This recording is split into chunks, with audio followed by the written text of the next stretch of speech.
Following on from the last tutorial, we're going to now take a look at the Timesheet tab. As you can see, one Smith Street which we added under projects is now appearing on the Timesheet tab. From this tab you can add information as to when you arrived on site and when you checked out from site. You do that by opening the project up and hitting the big green Start button. The start clock records the time you arrived on site, and when you finish on site, you hit the stop button. When you hit the stop button, you're prompted with a question asking if the site is safe to leave. You will then have the option of hitting yes if the project's been completed, or leaving it unticked if the project has not. You will now see that because we've hit it completed, the job is no longer on the incomplete list, has moved over to the completed list. The same goes for the project tab.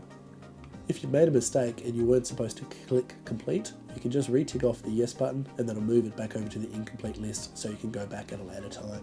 At the end of the week, you'll be required to send off your PDF timesheet. This is done by clicking on the jobs button and then on the submit button. A PDF will be generated with all properties you've attended and the times you attended them and sent off to management. This has been a brief rundown on how the safe2start timesheet function works. The key thing to remember is that if you want a property to be on the Timesheet tab, you first need to add it on the Projects tab, otherwise they will not appear. And that's the end of our tutorials, and thanks for choosing Safe2start.